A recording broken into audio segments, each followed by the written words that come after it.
The radius so. Look at the train. This is incredible. I've never seen this before. This is ridiculous.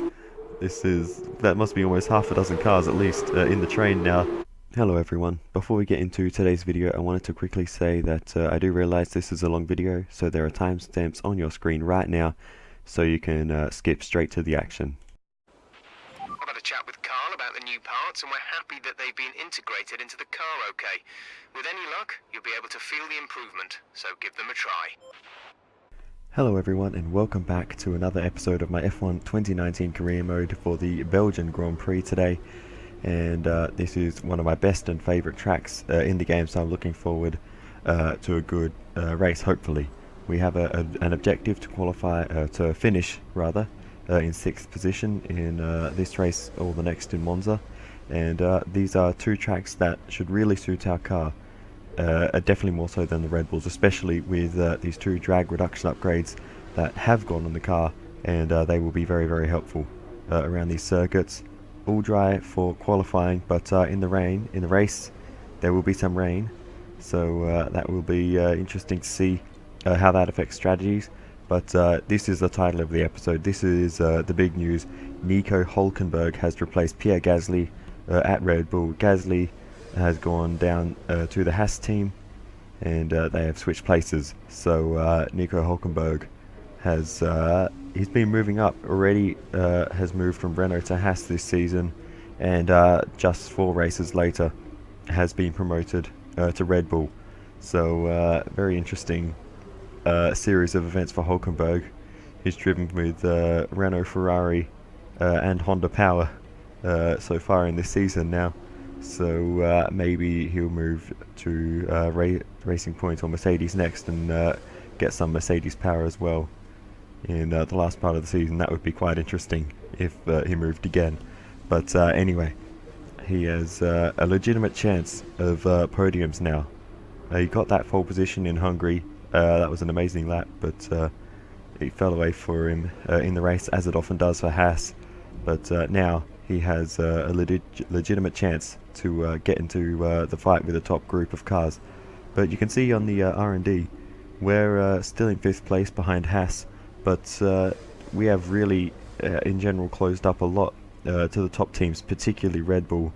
They have fallen away a little bit from Ferrari, so anything more than a top 4 or 5 will be difficult for them, but we'll see how this plays out.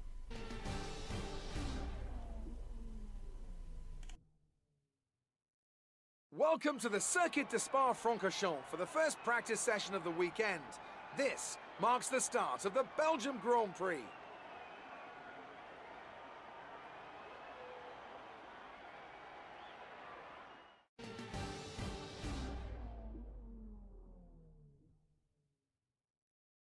So practice was actually very easy. That's fantastic. You obviously have a really good understanding of this circuit. And we were able to complete that track acclimatization program on the medium tires, which I was doing to save the hards for the race run later, just in case we needed them. But I highly doubt that will be the case, especially with some rain in the middle of the race. Okay, we can take you this lap. So we also managed to do the low tire wear program, Okay, test complete, and that was a very good job indeed. We got a lot of valuable information out of that. which is something I haven't done for a long time. The session has drawn to a close, so let's review our top 3. The scientist, Vettel and Valtteri Bottas. And that's it, practice is officially over. Until next time, goodbye. So we top practice 1, but don't be fooled by that. We went all out, did the qualifying program in that as well, and we were able to top that session. But I assume that the AI drivers will find their pace throughout the rest of the sessions. So now we move on to another session, practice session, You are in first position, front of the pack. and thanks for that. We actually go second fastest out of the 5 that have set a time on the hard tyres, so that is some indication of pace. We go out on the mediums for another run at it and get that program done, and we are now 4th out of a full field of cars. as we go to the end of that session. So the pace is looking very, very solid throughout this weekend. It's time to remind ourselves of our top three, who are Hamilton, Bottas and Sebastian Vettel. And if today's practice is anything to go by, we're in for an exceptional weekend of Formula One. So yeah, the pace is looking very, very solid.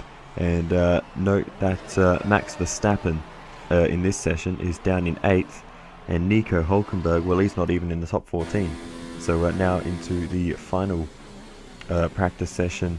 We did the qualifying run again because I only went green last time. I thought I'd go for purple and see what we could do. We crossed the line. Program complete and a job well done. And we got some excellent data with that run, so come on back to the garage and I can talk you through the numbers. why do you talk so much? It's my job to be talking. It's my channel. And with all the cars now over the line, let's see our top three again. The scientist, Leclerc and Sebastian Vettel.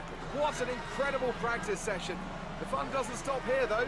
Join us again as the rest of the weekend unfolds. So yeah, we had very, very good pace, and Sergio Perez backs me up in P5 this time. So it seems the Racing Point car is very, very quick around this circuit, and Nico Hulkenberg has just decided to show up on the medium tyres, but still down in 10th place to Max Verstappen, a few more places up the road, but he's on the softs, so that could explain the difference there.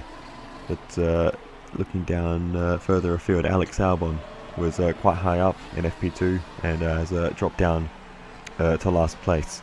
So obviously it's just practice, can't look into it too much. Good day today. Let's have your take on it. You had the fastest time in practice. Will we see similar times in qualifying? I mean, I hope we could only go faster in qualifying than what we've done in practice, but I wouldn't be too surprised if we're not pole. Are you hoping things clear up before qualifying? A bit of rain would make things interesting, but I'm much more confident, as everyone is, in the dry. Appreciate your time. Thanks, Claire. Alright, so let's get into qualifying.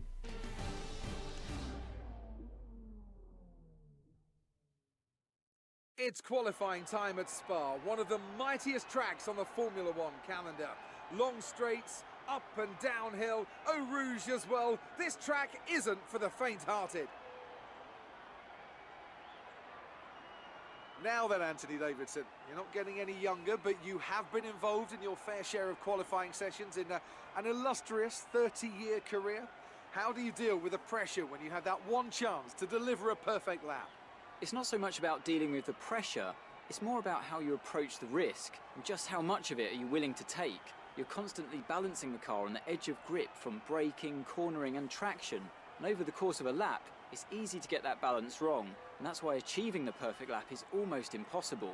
As you say, I've been doing this 30 years now and it never gets any easier.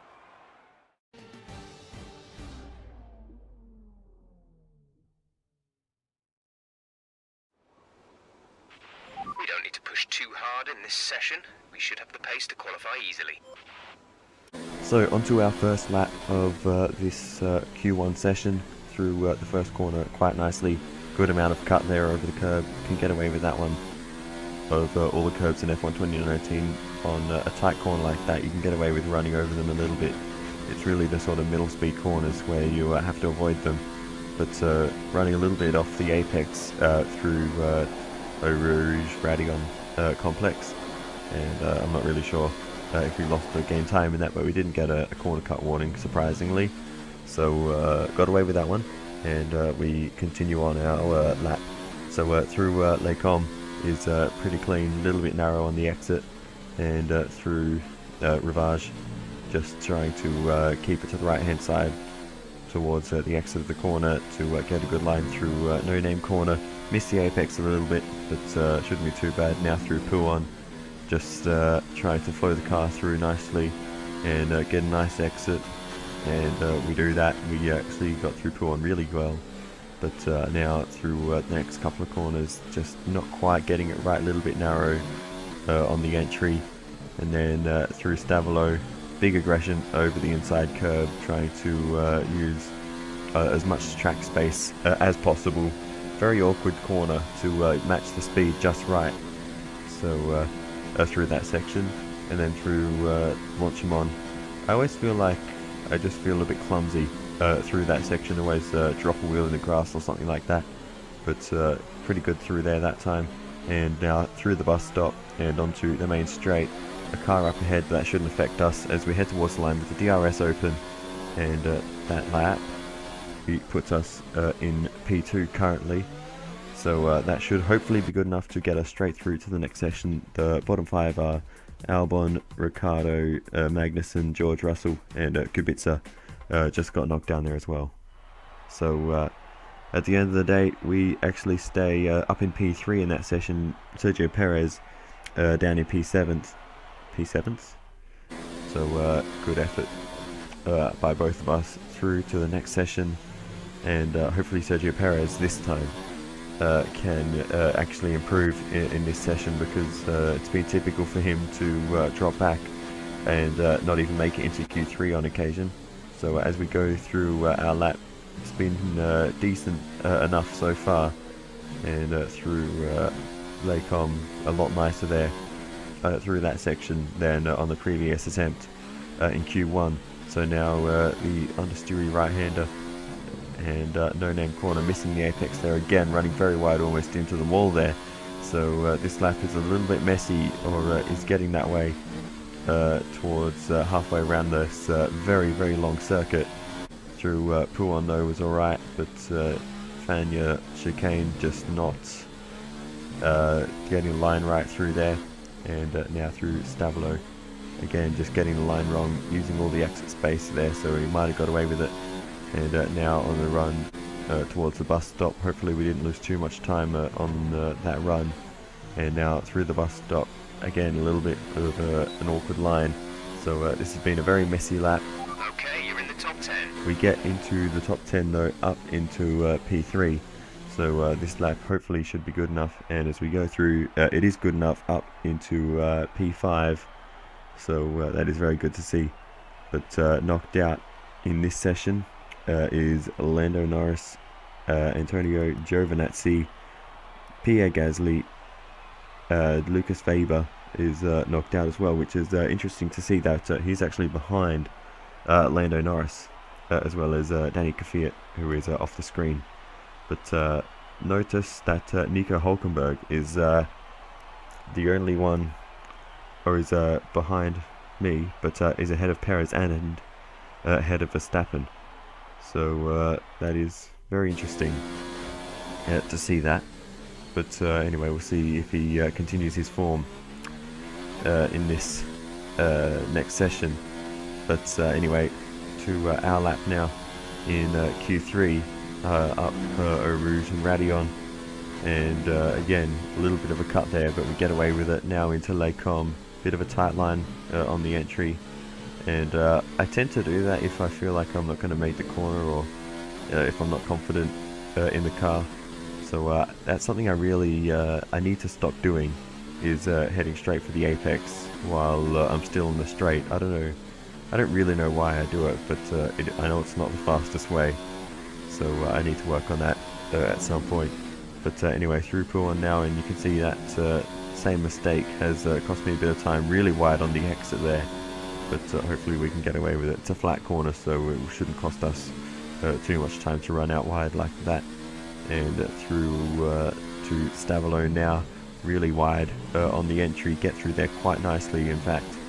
And now on the run towards Blanchimont, we should be in good shape to hopefully set a decent lap time here now into the bus stop chicane, and going a little bit deep, and that should will probably cost us a little bit, but hopefully not too much. And as we cross the line, we go to P8 currently, so really not the best lap that I could have set. With qualifying finished, it's time to remind ourselves of our top 3. Vettel, Hamilton and Valtteri Bottas. With qualifying wrapped up, we now have our grid lineup for the big race tomorrow. Be sure to join us then for what will no doubt be a fantastic race. And with the weather in the race, I decided not to go out for another lap and save a set of soft tyres, just in case I needed them in the race if there was going to be a short run to the end after the rain clears out. So I decided to save the tyres for then if I need them. If not, it's not the end of the world, but yeah, we actually moved all the way back down to P10. So I was thinking it would be a little bit better than that, but you can see Sergio Perez, best of the rest, in 5th, and Max Verstappen very solid results. You're looking good for the race. qualified down in 9th. So very mixed up grid. But anyway, let's get into the Formula 2.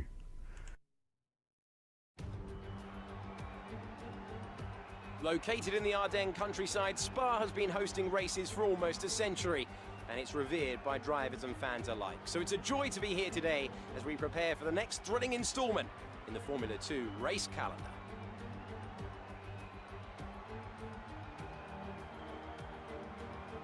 So here we are again, a whopping 4.35 miles of track here at Spa, featuring long straights, some seriously fast corners, and some massive elevation changes. This is a track that routinely delivers high-quality racing, and we'll be hoping to see just that from our young F2 drivers today. Joining me for the race today, I'm delighted to welcome back to the commentary box the 2012 GP2 champion, Davide Valsecchi.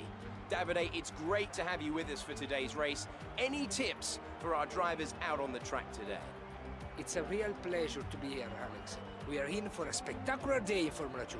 My advice is to stay calm, look after the car, look after the tires, but don't be afraid to push when you see an opportunity.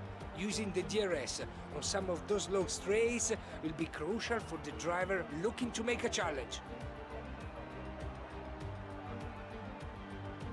And here are the driver grid positions for today's race. A sterling effort from Roberto Merri yesterday puts him on pole position, and it's Lando Norris in P2. Looking down the rest of the grid, we have Russell, Albon, Sergio Sette Camara, and Giotto, Markelov, Latifi, De Vries, Antonio Fuoco, Aitken, Delatraz, Sean Galley, and Fukuzumi, Makino, Lorandi, Gunter and Dorian Boccolacci. Maney and Nico Kari completes the grid. And with lights out just moments away, it's time to go down to the track.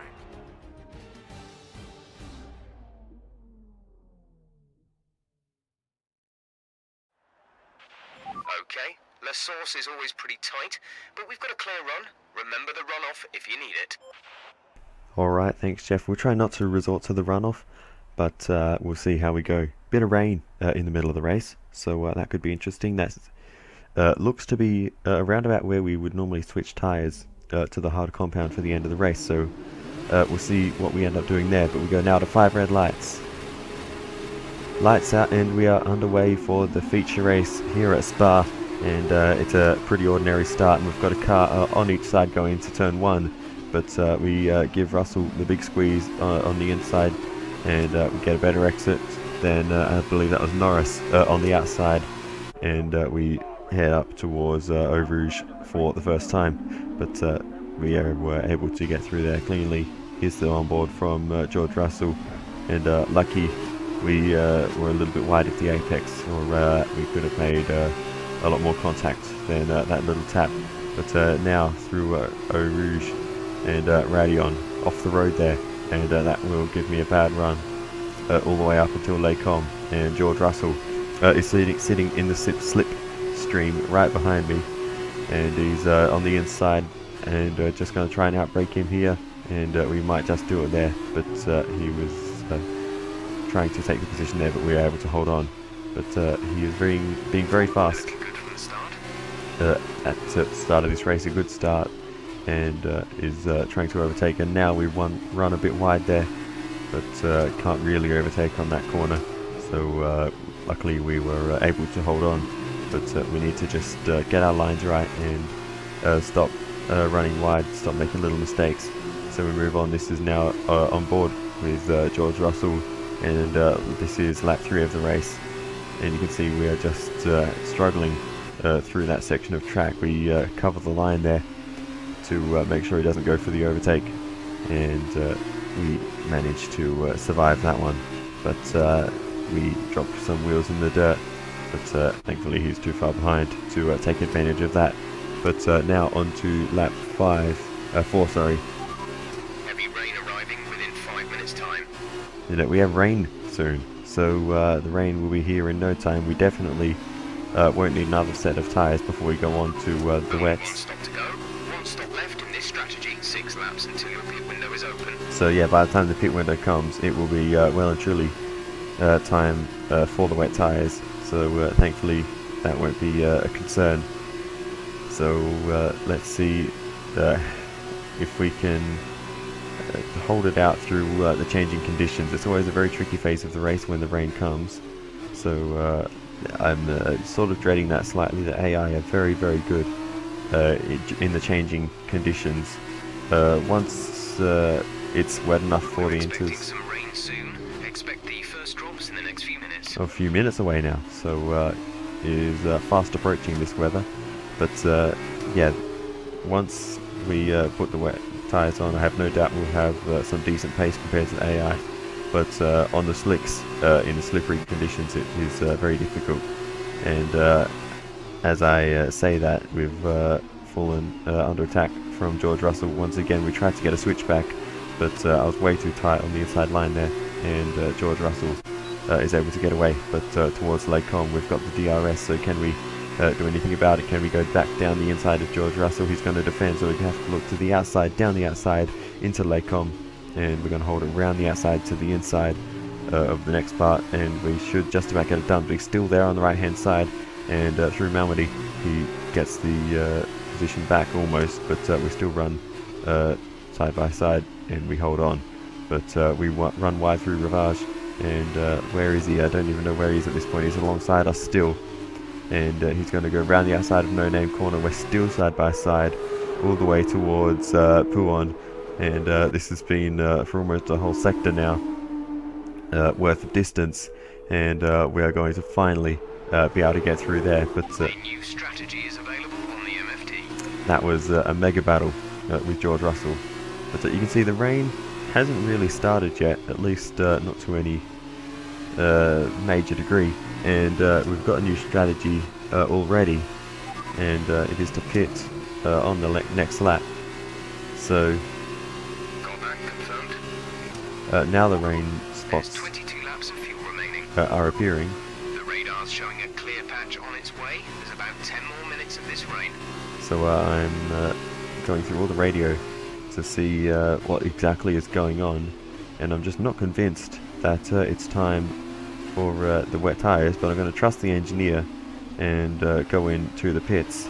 But it seems a little bit of an early call. Luca is coming in for his But a whole bunch of cars right behind me are coming in as well, so I'm not alone in this pit lane.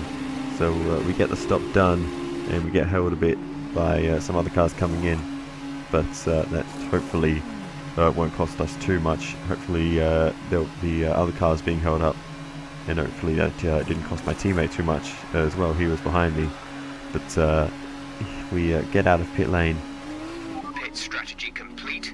See these tyres through to the end now. And all but 5 cars have come in for the wet tyres, so all the AI teams seem to think that's right. Oh, and Alessio Lorandi, that is in the wall, coming back onto the road now, but something has happened to Alessio Lorandi at Radion. Let's see, we go on board, and all seems fine here, and he may have just lost the rear end on his own on the exit, and there he goes. That's exactly what's happened, and oh, that is a hard hit into the wall. Very lucky to get away with that. Well, that is a mistake he couldn't afford, but he was I think 4th out of the 5 cars who haven't pit yet, and he just lost the rear end there, and that was actually before he hit the curb, so it wasn't the curb, he just lost it over the crest, and lucky not to get collected by Nico Kari, that was next in line behind him. So that was a big hit into the wall. Lucky not to end up with 3 wheels on the car, almost turning his Trident into a tricycle. Anyway, we dive down the inside into Lake Com as he's struggling on his slick tyres and a broken front wing now, just to compound his issues. So that is very unfortunate for Lorandi. But you see, that was a dive, massive dive, but he was so slow through that corner, we just had to go for it. But you can see George Russell not so lucky. He is didn't make the dive there. He wouldn't have been able to make it most likely from where he was. But he needs to go for it here, but he just doesn't. And he's still stuck behind Alessio Lorandi. And he's sitting right behind him, waiting for an opportunity. And Lorandi is so. Look at the train. This is incredible. I've never seen this before. This is ridiculous. That must be almost half a dozen cars at least in the train now. And they're starting to go side by side. Surely someone's got to get past here. But no, he still holds on through Puon. What am I watching? This is ridiculous. He is doing me a massive favour holding up all the other cars on the wet tyres. And this is insane. What's going on? Surely someone's got to get through soon. There we go, a car that has gotten through. And I believe that is Artem Markelov, who has figured out how to get through on Alessio Lorandi there. Just after Puon.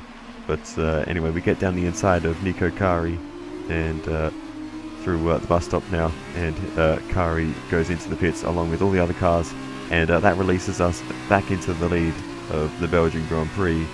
And thanks to Alessio Lorandi, we have been gifted a massive amount of time on the field. So he has... Oh, there you go. He has just gifted us the race win, barring anything like almost losing the rear end there. But barring any disasters, he has just gifted us the race win. But he can't afford to go on too many slides like that.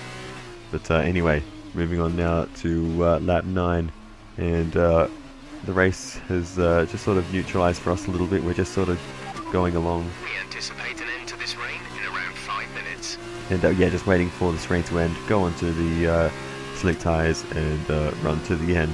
And what's going on here? We've lost control, almost hit the wall, but just about got away with that one. That was very close to that left-hand side wall. We'll have another look. And you can see we were on the line more or less through the first phase of ROUGE. And then the car just did not turn right, just carrying too much speed. Or trying to carry too much speed through that corner, and that was very close to taking ourselves out of the race on the left-hand side wall there on the exit. But thankfully we were able to get away with that one and can continue on. But that was pretty close to a disaster. Let's have a look from the onboard once again. The rear end just loses traction. We go sideways, and very lucky not to scrape the wall there, because Sure that these tyres are the right ones. It might be time to come in and change. yeah, that would be a disaster if we did that. But I'm not convinced that it's time to change these tyres yet. The track still looks very wet, so I'm just going to completely ignore that radio message. Let's check the weather. This rain should be stopping anytime soon. The dry line will come in quickly, so don't waste any time getting back up to speed. So the rain will be stopping soon, but it's still raining now. And the track is still very much wet, so there's no need to come in. Radio? We don't currently have the data for that request. Okay. I was just curious what would happen if we always lost control again through that corner, but managed to get away with it. The gap behind us is 9.3 seconds. I guess because Formula 2 doesn't have the rivalry system, we don't get to ask who we're racing in this one, as we go for a slide over the crest of Radion there. Conditions look stable at the moment. No rain currently expected. And now the conditions have dried up. We have a bit of a lock-up, go straight ahead at the bus stop, but still, even though it's stopped raining, it's not time to go onto the slick tyres yet. The track is still quite wet, and we need to push on for another lap. In my opinion, I'm not entirely convinced, because you can see the understeer kicking in through these corners, and with every passing corner the track is looking drier. Our gap behind is 6.9 seconds. They're on old wets. Their tyres are 6 laps old. The time last lap was a 2-minute 21.8. And yeah, it's just... Radar is clear. Weather is looking good for now. Yeah, so the rain has stopped, so you can see we're running offline to try and pick up some of the water. I'm not really sure if that works in the F1 game, but they do it in real life, as we check your MFD for a new strategy end up going straight ahead through Les Combes, and I feel like the tyres are overheating now. There's absolutely no traction, and it is time for the slicks. So a bit of a bad strategy call, because here is everyone in pit lane. There's a flurry of action, and we will need to get through the rest of this lap cleanly, which we thankfully managed to do if we want to hold off the undercut from all of them. So through to our pit stop now. You can see the tyres are absolutely screaming, and for temperatures on slicks, those would look okay, but on the wets they're not meant to run that hot. So slick tyres on, and we're getting held up here by a lot of cars, and this is an absolute disaster for us, but we get out eventually, but we've lost spades of time there. Unfortunately, we can't really find out how much exactly. It doesn't really show it anywhere, but yeah, we've lost ridiculous amounts of time. But thankfully we don't get overtaken in the pit lane by anyone. But as we come out on track, we come out in second place. Lando Norris is in the race lead, but he actually hasn't made a stop yet. He's still on the wet tyres, so that's interesting to see. I'm not sure what he's doing. I thought I pit too late, but apparently he's pitting yet another lap later. But as we head towards Les Combes, we've got a car going down our inside, and he gets through there. That is Artem Markelov. So that overtake on Lorandi has gifted him a whole bunch of time relative to everyone else behind, as they continue to get held up. And he has now overtaken me for the effective lead of the race. So Markelov, with a brilliant strategy call, has taken the lead of the race, and obviously being able to overtake Lorandi, making a big difference in all that. And that whole incident has really scrambled the field, so it'll be very interesting. There is actually a really good battle for reverse grid pole going on at the moment, and I think it's the likes of Makino and Boccolacci and a couple of others that are battling away for it. And I think the likes of Norris and Albon are down near the back end of the points, so it's really mixed things up in this race. But anyway, as we head up Radion one more time while I've been talking, Sede Camera has overtaken me, and I'm trying to re-overtake here along the Kemmel Straight. He's battling away with Artem Markelov around the outside. Can he make it through to the inside? They're still side by side, and Markelov manages to hold on that occasion. But Sede Camera is looking very, very fast. But by the time we get to the bus stop chicane, we're going down the inside of Sede Camera, and we get that move done. But he's still there on the left-hand side, and gets us back on the exit. But we've got a good exit. We've got the DRS, but so does Sede Camera. Markelov. Okay, you're catching the car ahead, but remember, we need to get to the end of the race on these tyres. Markelov has broken away a little bit while we're battling. We go around the outside of Sede Camera, and we get a good exit, and that should be us ahead of Sede Camera in this race now, as we are running side by side towards ROUGE. But we've got the momentum, and we get the speed through there, and we get that move done. Sede Camera has to back out massively, and we actually get the DRS from Markelov, I believe. So that was really helpful. But Sede Camera's not done. He's going to come back at us, and he's going to go down the inside into Les Combes. We leave the space. He's somewhere there on the right hand side. We're side by side, and we're just going to try to hold around the outside, and we get through, take the line there. Big cut of that corner to make sure he couldn't get down the inside. And oh, come on, that Luca Giotto, what are you doing, mate? I've lost count of how many retirements he's had, but it seems disproportionate. Virtual safety car deployed. Slow down and maintain a positive delta. Virtual safety car is deployed.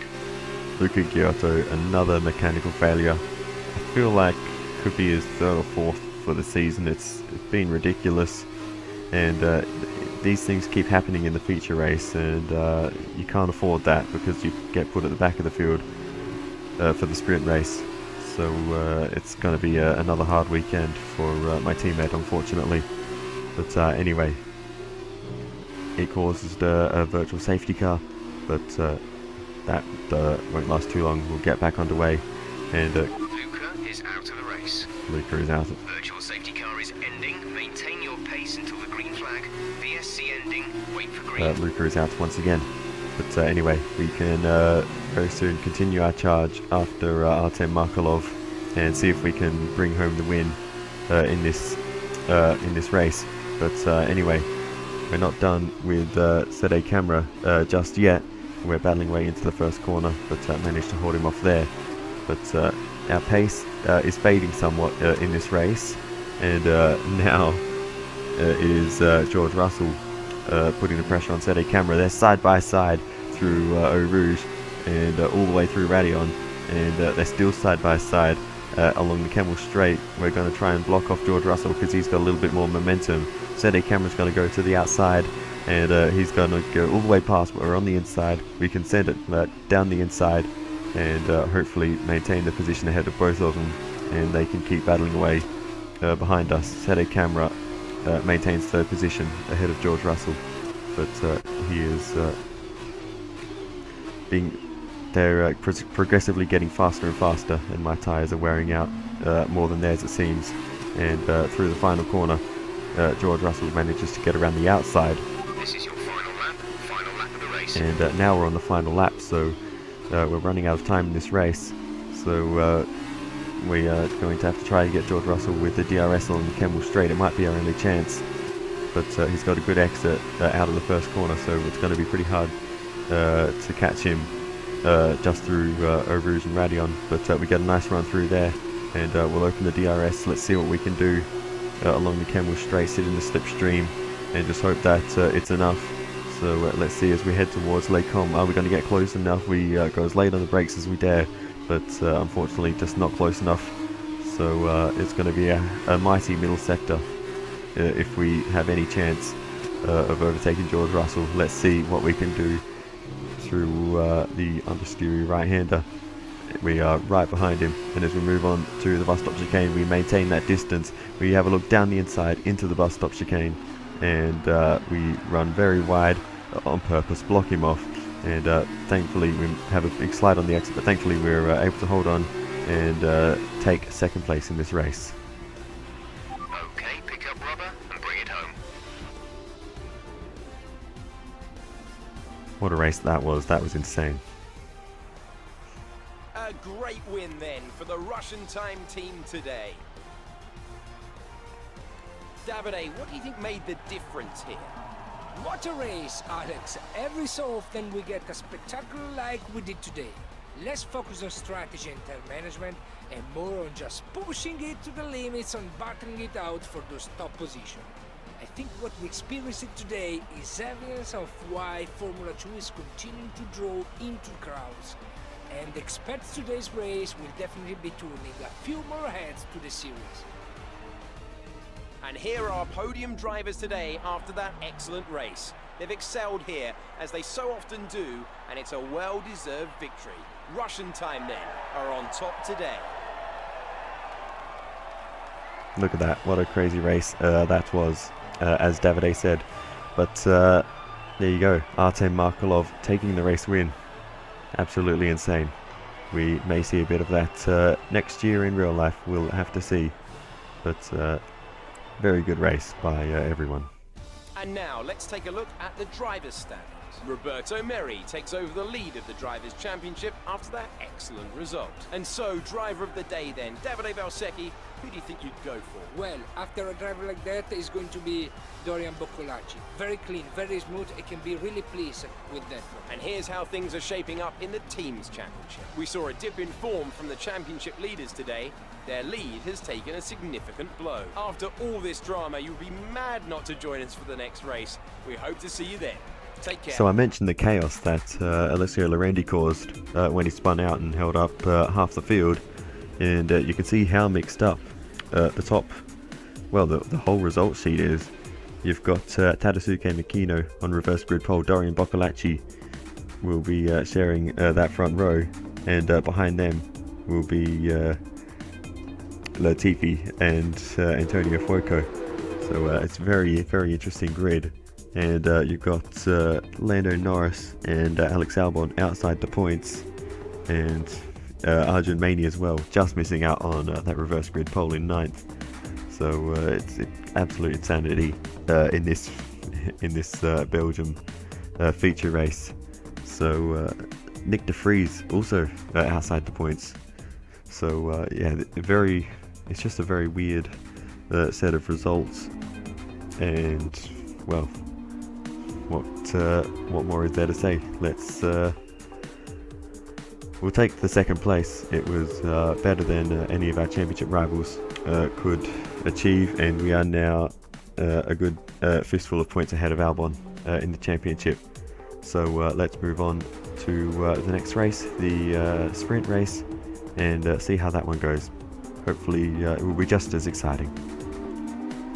Actually, just looking at these highlights reel, we had a lot of really good battles with Sadi Camara and George Russell throughout the final stages of this race, and I just wanted to show off the rest of these. That's George Russell's really nice move around the outside of the final corner. I really did not optimize that very well, but that wasn't the end of that battle. We were able to come back at him through this final lap, and getting a nice run onto the Kemmel Straight made a big difference there. And there's our nice little slide out of the final corner. But anyway, now let's get on to the sprint race.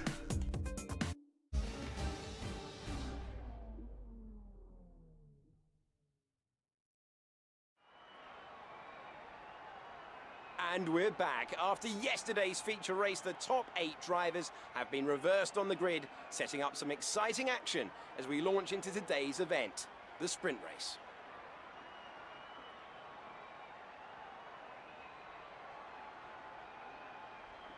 Joining me for the race today, I'm delighted to welcome back to the commentary box the 2012 GP2 champion, Davide Valsecchi. Davide, it's great to have you with us for today's race. Any tips for our drivers out on the track today? It's a real pleasure to be here, Alex. We are in for a spectacular day in Formula 2. My advice is to stay calm, look after the car, look after the tires, but don't be afraid to push when you see an opportunity. Using the DRS on some of those long straights will be crucial for the driver looking to make a challenge.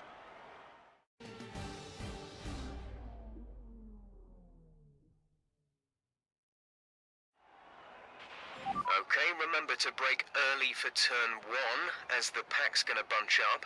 There's plenty of runoff if things get too close.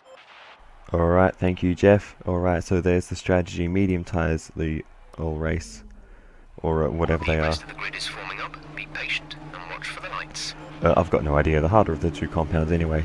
But we go to 5 red lights.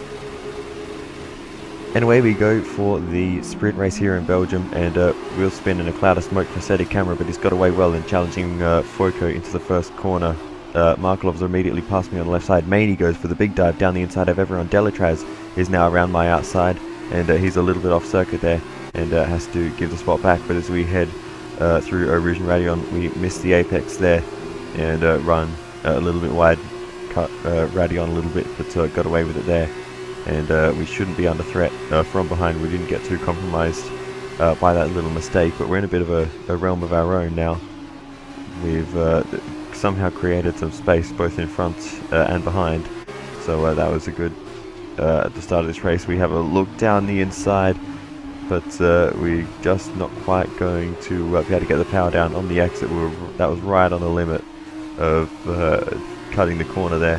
But because of that, we're on top of the curb, couldn't get it done, but go down the inside into Puon and get it done there. That was a nice move.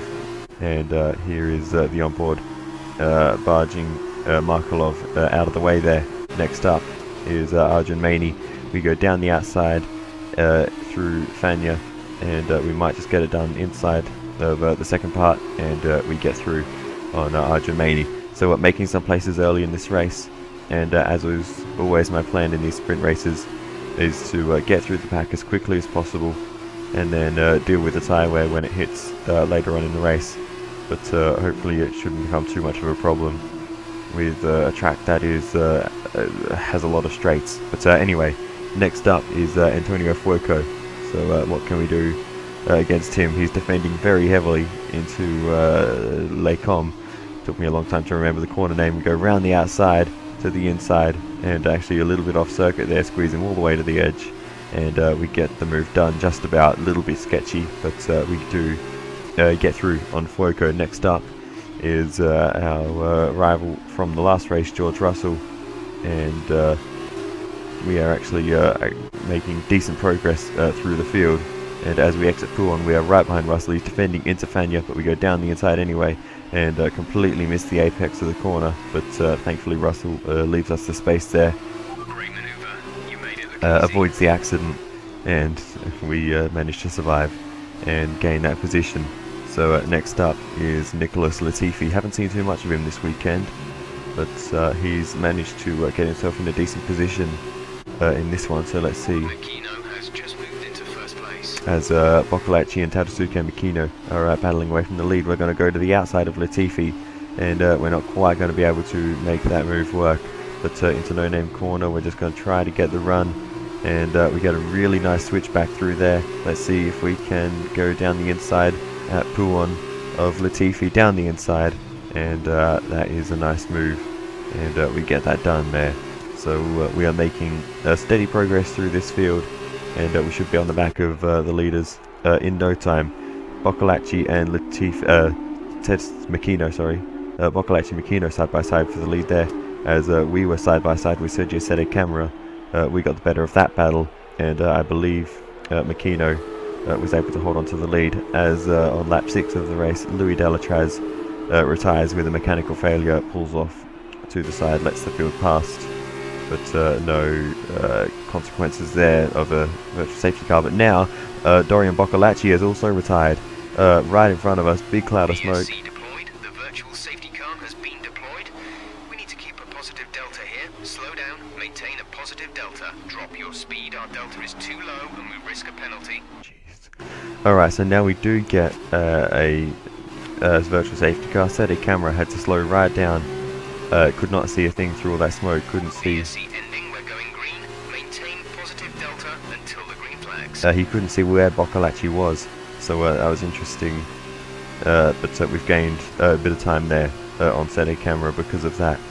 So anyway, we've been gifted second place by virtue of that failure. Shame for Boccolacci. This could have been a brilliant podium, at the least for him.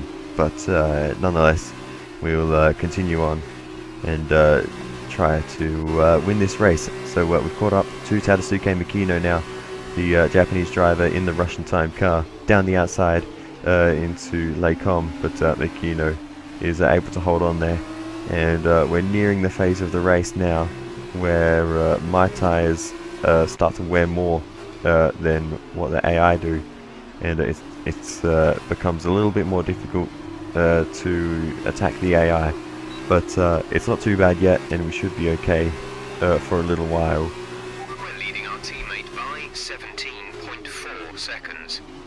But you actually notice we are very close to the end of the race now, because there wasn't a lot of action. We were just sort of following Makino for quite a while, and now heading towards Les Combes on lap 16. We're going to go to the outside once again, down the outside, and this time we've gone a lot further, but we've gone too deep into the corner, couldn't get it turned, and Makino keeps a cool head and manages to hold on once again. And I just do not have the turning power in this car to make that move that I've been making on other cars throughout the race. So we now move on to lap 17, and through the first corner, nice exit, and let's see if we can get a run on the run up to the Kemmel Straight through ROUGE and Radion, as Luca Giotto sets the fastest lap. So he's down and well out of the points, but clearly has some pace in this race. But we get the DRS, and hopefully we can close up. We're not going to be close enough by the end of the straight, but if we can follow him closely through to the bus stop, we might still have a chance of overtaking him for the lead. But you can see I'm just struggling to get through these corners, and I think I overslowed it for a couple of those, and that is part of the issue as well. But through this right-hander, just trying to keep the car stable. It's getting progressively harder and harder to control, as I think the front tyres are wearing out faster than the rears. But you can see massive aggression through Radion just there. And we gained a whole bunch of time. Now we've got DRS and heading towards Lacombe for the final time in this race. Makino has to defend, and we've got a really nice run, and we're going to squeeze him to the apex, to the outside, but he's very late on the brakes there, and that's normally what I'm good at. But Makino really strong into that corner, and we just cannot make any overtake on him at this point. And Makino is going to hold on right behind him through this right-hander, but just cannot get in a position to make an overtake. And in fact I make a very big mistake there, almost into the wall. Actually we have hit the wall, so front wing damage now, and that might ruin any chance we have of battling with Makino for the lead of the race. We're just going to have to try our best to defend from the third place car, which is now Fuoco. So he's come forward a lot of positions in this race as well. He was down in around about 7th last time I saw him. So that is a really solid race by Fuoco as well. But Makino has gotten away with a race win here, as long as he can keep it on the road for the final sector. The damage isn't too bad for us. We'll be able to hold our position just about, as we almost understeer into the wall on the exit there, that awkwardly sort of placed exit wall there. But we survived that one. And Makino is only stretching further away, as we're now might be coming under fire from Fuoco into the final corner. But we're going to just move over slightly, defend the position, run in a little bit deep, but it'll be okay, we can survive that. And round the final corner, Tadasuke Makino takes a brilliant win, and we're going to hold on for second place. But third is a little bit undecided. They were very, very close. That's the end of the race. We'll see you in Park But I think Fuoco might just hold on to that. What an end to that one. But brilliant win for Makino. That's it for another race, and a fantastic win for Russian time. And Davide Valsecchi, give me your thoughts. How did they accomplish this result? It was down to one thing: consistent pace over everyone else out there on the track. We could spend a great deal of time talking about race and tire strategy, what else occurred on the track, but at the end of the day, the difference here was down to simply being faster on track than everyone else. Amazing skill on show.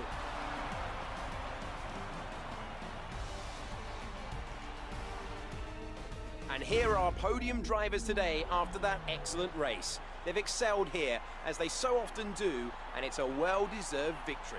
Russian time, then, are on top today. So, 2 wins in a row for the Russian time team. Markelov in the first race and Tadasuke Makino in the second one. So, yeah, really brilliant weekend by them as a team. And what a race for Makino. Managing to hold on from not only myself but Sede Camera in the opening stages as well. And now let's take a look at the driver's standings. It's a good result for Roberto Meri, who moves further ahead at the top of the table. And now, Davide Valsecchi, let me ask you, who is your driver of the day? I'm going to go for Tadasuke Makino. People have suggested before he can't race wheel to wheel, but as he's shown today, it's nonsense. And here's how things are shaping up in the Teams Championship. Dams move further ahead at the top of the standings. It was great having you with us for this weekend. I hope you enjoyed it as much as we did. We'll see you when Formula 2 returns. So, what a weekend that was. Where to start? Great finish there for Makino, and that'll do his confidence for the rest of the season a world of good. He hasn't had the strongest campaign so far, but the sprint race win here in Belgium, fighting off not only myself but Boccolacci and Sede Camera at the start of the race. But speaking of Sede Camera, what on earth happened to him? He was battling for the lead with myself and Makino and Boccolacci, and then 5th place in the end. But anyway, that's apparently where he started, so that's a thing. But Nicholas Latifi under the radar all weekend pretty much, but brings home a P4, and Fuoco managing a podium, so that was interesting to see as well. Markelov gaining a few spots from where he, or a spot from where he started, up to P7, courtesy of the retirement of Boccolacci. Arjun Maini though, really good race for him and the Trident team, 6th place, and they'll be very happy about that. Of course, not the first points result. Remember, Maini got that crazy podium in Austria, and there may have been a few points here and there otherwise, but nonetheless, it isn't too often the Trident team get a points finish, so they'll be very happy about that one. Nick de Vries, though, down in 9th, gained positions from the start, but nowhere near scoring decent points. And then Norris and Albon 10th and 11th. I don't know what on earth was going on with them. George Russell down in 12th as well. So all of my championship rivals down and out of the points in the sprint race and for most of the weekend. So I'm not really sure what was going on with Norris and Albon. They got caught up in the whole Randy incident, and they never really recovered throughout the rest of that race or in the sprint race. So we've been gifted a bunch of points in this one. So let's see, try and carry that momentum through to the next round. But we can now get on to Formula 1.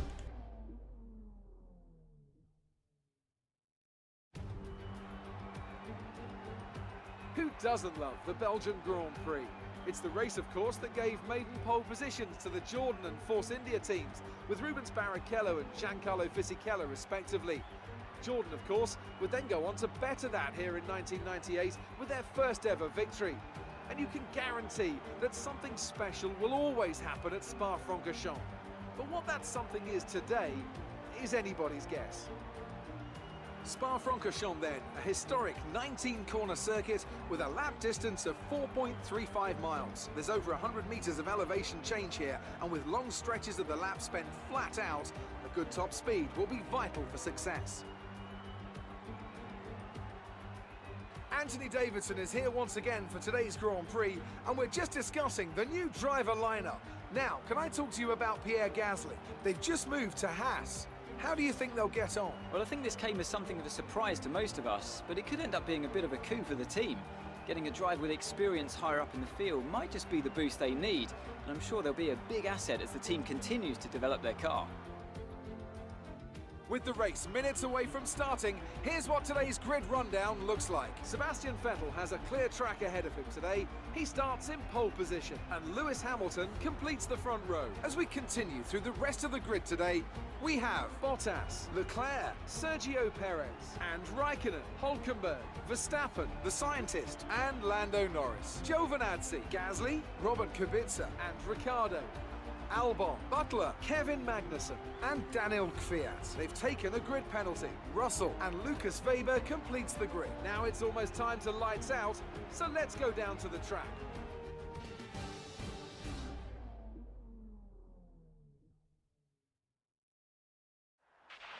Okay, remember to brake early for turn 1, as the pack's gonna bunch up. There's plenty of runoff if things get too close. Alright, cheers Jeff. Looking at the strategy briefly, they're suggesting a one-stop from softs to mediums, but the rain in the middle of the race will mix that up anyway, so it'll probably softs to inters, and then mediums or soft to the end. We'll see what happens, but for some reason I left the game for a long time before pressing the OK button, but I just sped up the footage 16 times, so now it just looks like the engineers are doing a bit of a dance, so that's a funny thing. But anyway, we are getting underway for the formation lap, and we'll get a weather update at some point around the circuit. We're not seeing any technical issues coming off the practice start. Watch the RPM on the full start. We don't want to bog down. To see exactly when it hits. Radar suggests some weather is going to hit in around 5 minutes' time, so stay on your toes. Dries seem like the fastest tyre at the moment. 5 minutes! The rain is coming very soon.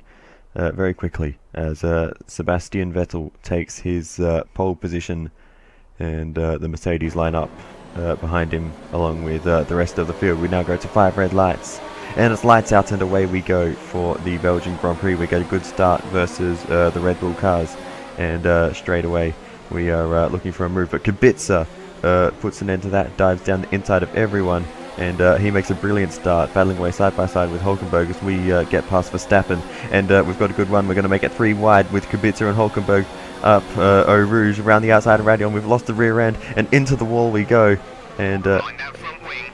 It'll need replacing if it takes too much damage. we've been T-boned by Max Verstappen. We're holding up the entire field. It's Alessio Lorendi all over again, but let's have a look at this replay. 3 wide is never going to work there, and I we come back onto the road sideways, get T-boned by Verstappen. No contact with any other cars. Brilliant work by all of them. Here's the onboard from Verstappen, and there's nothing Verstappen could have done there. We just crossed right into his path. Here's Antonio Giovinazzi, who was brilliant work by him. He was right behind Verstappen and got away with it. Let's have a look from the perspective of Robert Kubica at this mega dive into the first corner. He just went to the right hand side and sent it down the inside of the Red Bulls, and including myself as well there, and we actually hit him on the way through. I wasn't expecting a car to go flying down the inside there, and he actually had the advantage, but he backed out of it as Hulkenberg just arrowed straight through the middle of us, and brilliant work by Hulkenberg to pull that off. But Kubica and Hulkenberg are battling away now through the middle sector, and they're side by side, and it looks like Kubica might actually get the better of that. Hulkenberg still on the outside though, and as we head into Rivalries, Hulkenberg manages to complete that pass and hold the position, but we've got front wing damage from that. Very, very lucky not to be out of the race, but I don't know what to do now. I can't pit on this lap because the rain is coming so soon that there just wouldn't be an advantage to it, but the front wing is broken. We're going to be the slowest car by miles, but I feel like it's worth just living with the damage. It isn't that bad. The front wing is still intact. It's not it hasn't completely come off, and in fact I think the right side of it is completely fine, but on the left side it is not looking so good. There's a lot of elements missing off of it, and that is severely hampering our abilities to turn these corners. But if we're sticking on the line okay, and the AI aren't really finding it too easy to pass. 5 minutes until rainfall expected. 5 minutes until rain dries. Seem like the best tyre for now. And I'm just begging and begging for the rain to come as soon as possible. 5 minutes all of a sudden has gone from very soon to feeling like an eternity, and in fact they are suggesting that I pit, so they think it's worth it, but I'm just going to try and hold on because I can't see the advantage in pitting at the moment. Rain is a few laps out yet, but it is coming. Be careful. Dries seem like the fastest tyre at the moment.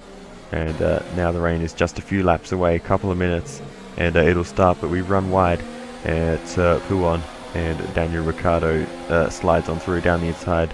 Got a bit of a run on him. He goes defensive, but there is no way we can make a move into that corner in F1, F2 possibly, but not in F1, and a broken front wing. It's going to stay dry for much longer. The rain could come at any moment.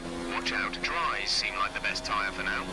So this race is damage limitation all of a sudden, as George Russell goes on through down the inside of Podium. We run wide, and the Toro Rosso of Alexander Albon slides on through as well. So this race has started sliding away from us. We've now got Pierre Gasly behind us in his new Haas car, but he has struggled to find too much pace in it so far this weekend. Conversely, Nico Hulkenberg is ahead of his teammate in qualifying, and Verstappen now has front wing damage to contend with in this race, so things are looking decent for Hulkenberg. But Gasly overtook us completely off the track there, as we're now under fire from the other Toro Rosso of Danny Kvyat down the outside there, but we managed to hold him off, and we're going to try to re-overtake Pierre Gasly. We move on to the run-up ROUGE. We're right behind him, and through Radion we almost had to back out of there not to run into the back of him. Kvyat's got a bit of a run now. Okay, tyres still looking good, Nick.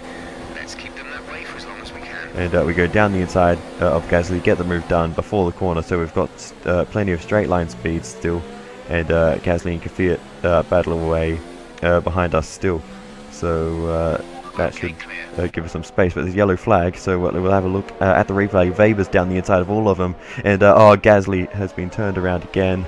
That is the third time in 3 races that Gasly has spun off of another car there, twice in Germany, and now. This rain isn't likely to go away soon. Heavy rain in 10 minutes time. Dries seem like the fastest tyre at the moment. And now in Belgium, so it's been a really tough couple of races for Pierre Gasly, and he once again goes for a spin.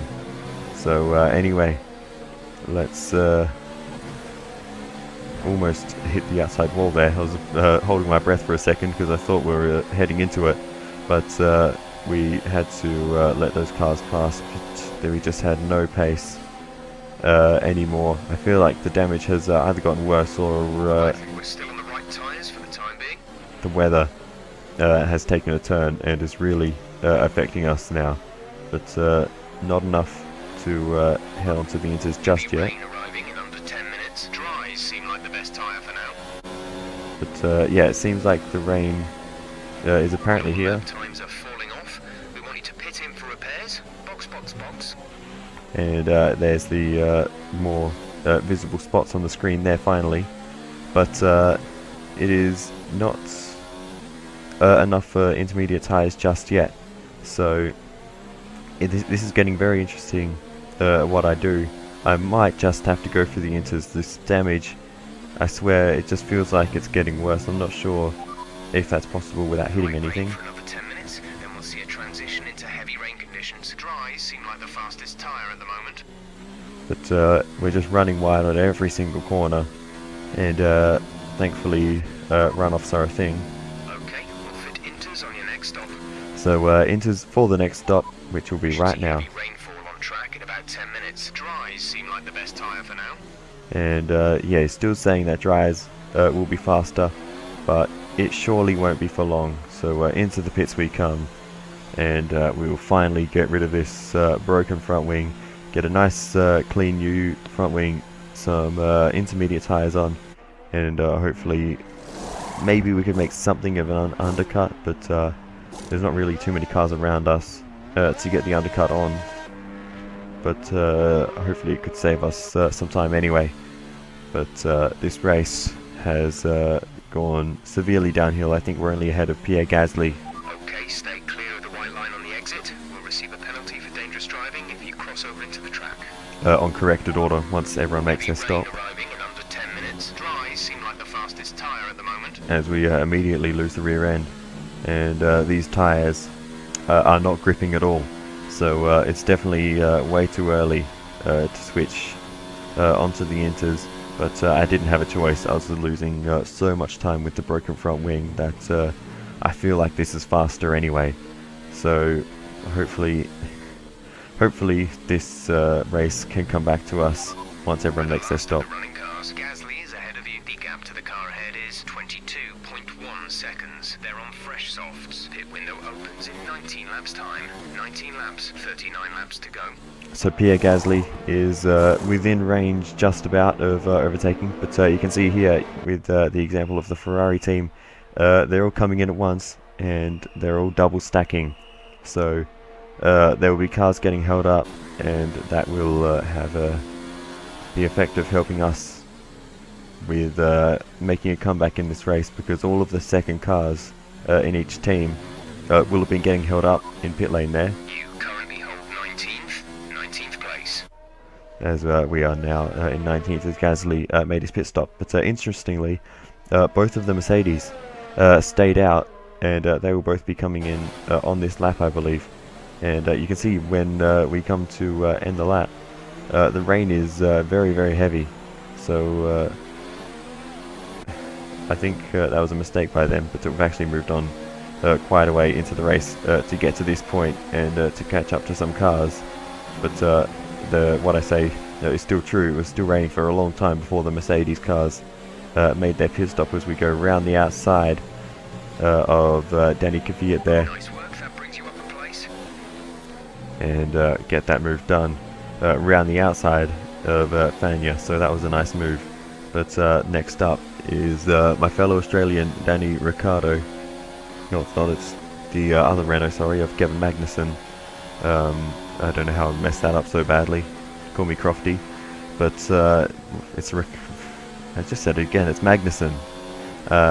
Anyway, we are going to have a look down the inside, maybe not close enough, and we just have to sit behind for a bit longer. But we do have the pace against these, and the difference is quite massive. The Renaults and the Toro Rossos are really not very fast in this career mode. We are in the realm of seconds per lap faster in these conditions around this circuit. Obviously a very long track that already suits our car much more than the Honda and Renault powered cars. So this shouldn't be too hard to get this overtake on Magnussen. But I found once I got close to another car, just it wasn't even dirty air, it was just a spray, making it very hard to see and very hard to make good clean overtakes. As Magnussen defends, we have to do a big swerve to the inside, drift into the corner and back it into Lecom. But thankfully we were able to control that and hold through the position. But yellow flags up ahead. Caution, yellow flags ahead. No overtaking through the caution zone. Be careful until you see the greens. And that is a car parked on the edge of the road. It is Daniel Ricciardo, and that is a mechanical failure. And that is Alexander Albon straight into the back of him. And we'll need to see an onboard from Albon to see exactly what happened there. But that looked very poor from Albon's perspective. And, well, Albon's got no excuse for that. He just went straight into him. I'm not sure what that was about, but we have a look from George Russell's perspective, and we have a nice dive down the inside of Sainz and Albon there, as Albon was holding up that whole train. But that was a nice sequence of overtakes. Look how close we were to making contact with Albon here, absolute millimeters in it. But we had a nice slice down the inside of Alex Albon, and got that position, or those two positions, as Albon was holding up Sainz and George Russell. So 21.8 seconds. 3 spots in as many corners, but we have reached P12. Next car ahead. 20.2 seconds. Butler ahead. They're on old Inters. Their tyres are 16 laps old. They have some kind of mechanical problem. 0.0. Whatever the 0.0 was about, I'm not sure. But yeah, we weren't catching in. P12. Butler is ahead of you. Jeff, shut up. In front is 18.2 seconds. 14.4 seconds. And that proves my point. We are catching Butler. He has a mechanical issue. And speaking of which, Charles Leclerc, with a more terminal mechanical issue, retires from the Belgian Grand Prix. Seconds. Gap behind is 4.5 seconds. What on earth was that? We're 2 laps under fuel target. Down into mix 1. That is something I didn't even notice until Jeff mentioned that the fuel was really being drained a lot in the rain. I'm not sure why. It doesn't really make sense, but yeah, we were using a lot of fuel in the rain. Conditions look stable at the moment. No rain currently expected. Inters seem like the fastest tyre for now. But if you were paying attention just there, a few cars in pit lane, we've been elevated into P9. So I'm not exactly sure why, but there are some cars pitting for new intermediate tyres when the rain is literally about to end in a couple of minutes. So I don't know what that's about. You're in ninth position. Qubits are ahead. Okay, gap ahead is 8.3 seconds. They're on old Inters. Norris behind. The gap behind us is 3.1 seconds. They're on fresh Inters. The pit window is open. Pit window currently open. 18 laps So 18 laps to go. So we're just over the halfway mark in this race. And we have been elevated up into P8, thanks to P9 rather, thanks to all of the extra pit stops the AI are doing. I'm not sure why they need a new set of intermediate tyres. Our tyres are fine. I mean, they're a little on the worn side, but they should just about go the distance until the dry period. At least check your MFD for a new it should be worth a try. But Jeff, just in the nick of time, gives us a new strategy, literally as we were in the bus stop, to come in for dry tyres. So we take that and run into the pit lane, and it looks like Jeff was onto it, because there are not a lot of cars in pit lane. So Inter's off, dryers on, away we go, and it's a really nice stop by the team, and just being very cautious on the pit exit. Pit strategy complete. and the track does look mostly dry. So we could have just pulled a masterstroke there, thanks to that very quick decision by Jeff to pit on that lap. So thank you, Jeff, for that one. Kubica is ahead of you. They're on fresh inters. But Kubica pit on the same lap as I did for a set of intermediate tyres, so he has really messed up his strategy in this one. The track's dry, it's not bone dry, but the dries are faster at this point than the inters, especially the soft tyres that the AI would more likely go onto at this point, but I went with the mediums just to be sure that I'd get to the end with some decent pace.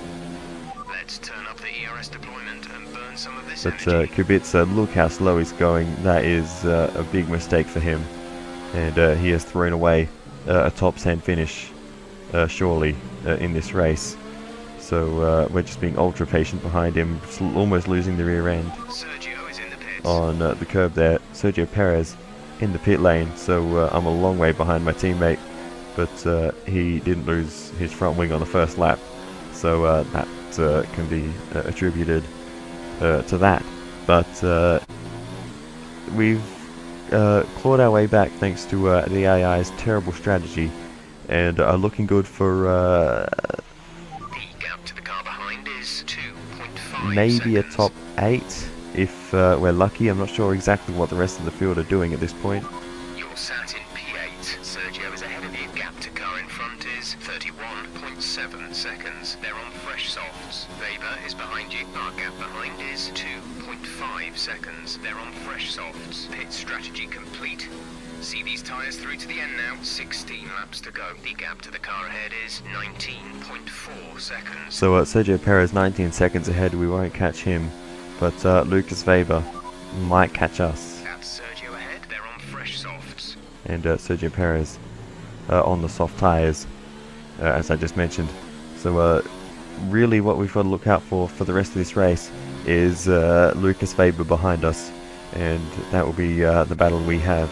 So eventually Lucas Weber does catch up to us, and he tries to go to the outside towards Les Combes, but we're going to try and hold the inside, but we just can't quite do it. He's got the softer compound, and he manages to get through for 8th place. We drop down to 9th, so we move on to another lap, and he actually locks up into Les Combes, and we switch to the inside, tried to get past. He actually made contact with us there, but we do get the position back.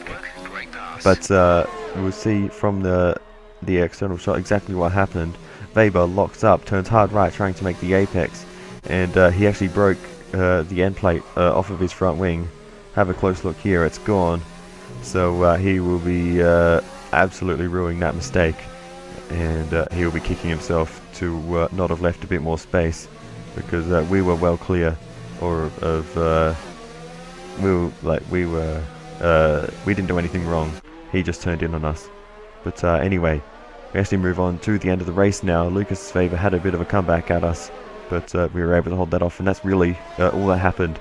But it's a Mercedes 1-2, as you can see, going on in the background as I'm rambling about our little battle with Lucas Weber. But Sebastian Vettel crosses the line, P3, and a solid result for him, but not enough to beat the Mercedes. Nico Hülkenberg on his debut with the Red Bull team bringing home P4. Max Verstappen P5. Good recovery after the damage on the first lap, and he couldn't be too disappointed with the recovery. But P6, best of the rest, my teammate Sergio Perez, Kimi Räikkönen pushing him all the way to the end. And then about 10 years later, we finally come around for P8 in this race. Bit of a weave, because it's a good result from a bad start. Alright, race over. Take care of the car on the way in. Whew, I am tired after this. It's been a long episode. So Mercedes have won it, and what a great race it was. Tell me, Ant, how did they manage to achieve this win? Well, I think it was clear what the main contributing factor out on the track was today: speed. I know it sounds like an obvious thing to say, Crofty, but fast cars win races, and we saw that today with our winner. After an excellent performance at the Grand Prix, I'm sure there'll be plenty of celebrations tonight amongst the Mercedes team, and they certainly deserve it. So, Mercedes 1-2 at the Belgian Grand Prix, and Sebastian Vettel P3. Not a lot to really say about the podium. Fairly a typical one, but good race by them all the same. But yeah, unfortunate for Vettel, he couldn't hold on from the pole position. And now let's take a look at the driver's standings. It's a great result for Lewis Hamilton, who moves further ahead at the top of the table. Some amazing talent out on the track today.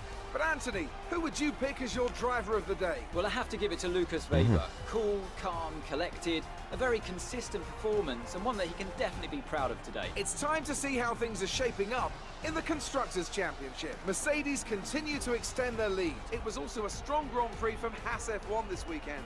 Fantastic work from the American team to move themselves further up the table. Well, Ant, an end to another fantastic weekend of racing.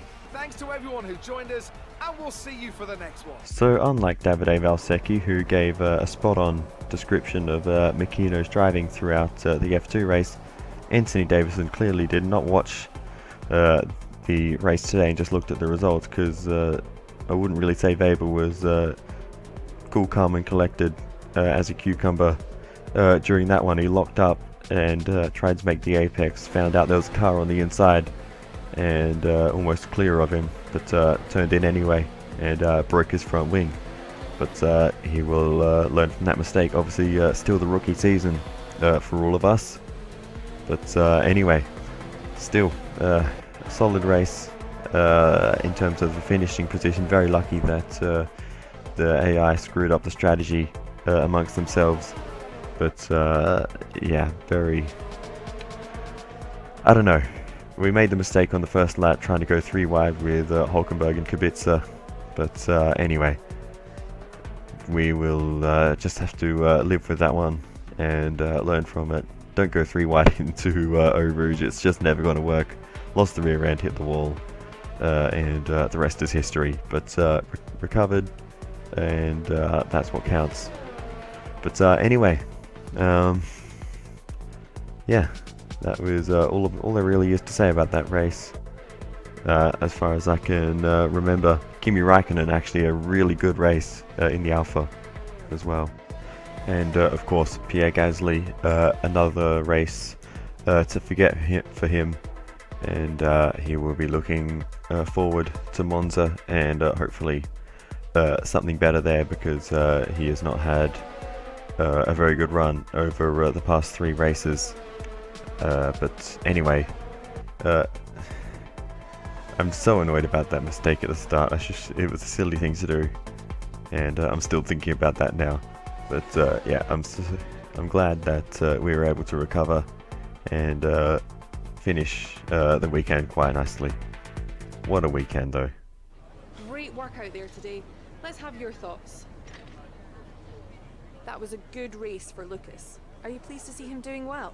Yeah, it was really good, but unfortunately it was just he made a mistake, locked up, and then we went down the inside. He tried to make the apex, still made a bit of contact, and that was the end of his good race, but he was solid until then. Devin did much better in today's race than he did in qualifying.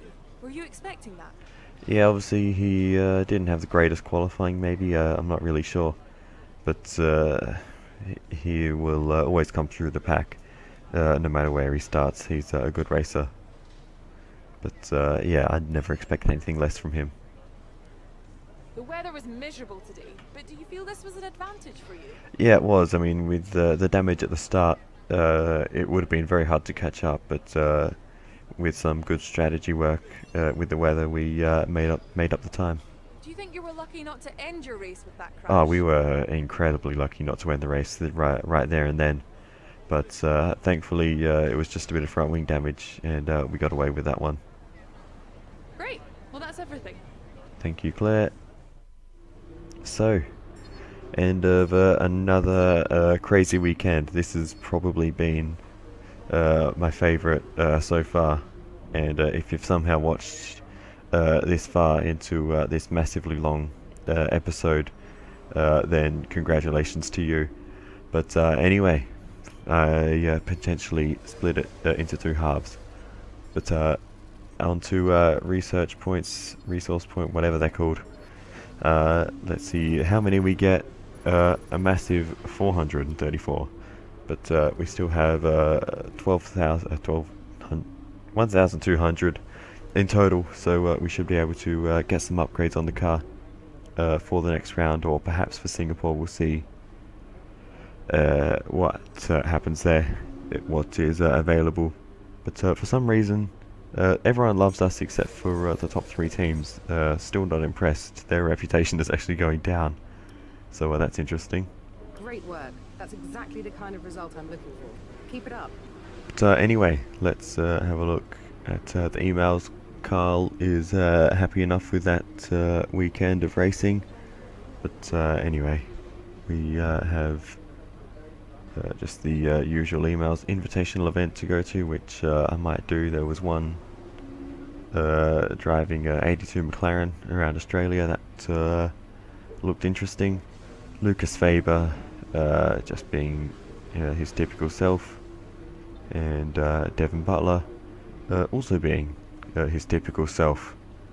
I really wish that they voice acted those interviews, because it just would have been so much better, because I can't be bothered reading all that most of the time, and it just would have added a little bit more.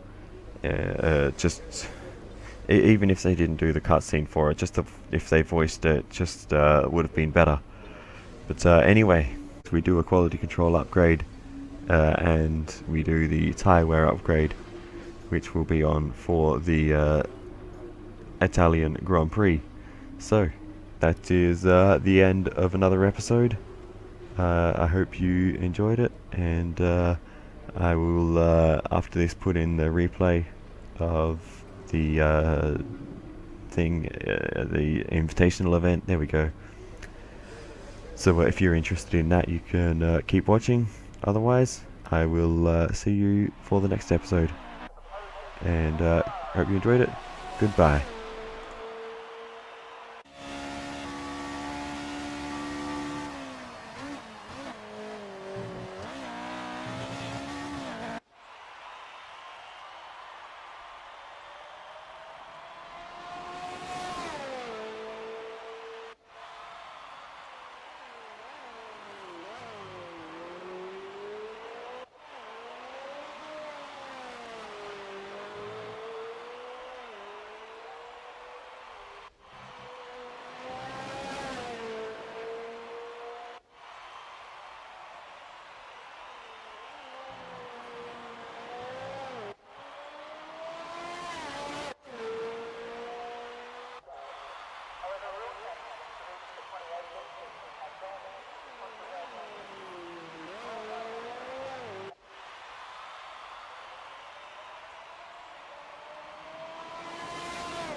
5 red lights and away we go for the Belgian Grand Prix. And it's a nice start, but not really anywhere to go. So into the first corner, we're just going to hold our spot, and Kubica sends a massive one down the inside. What does... hang on.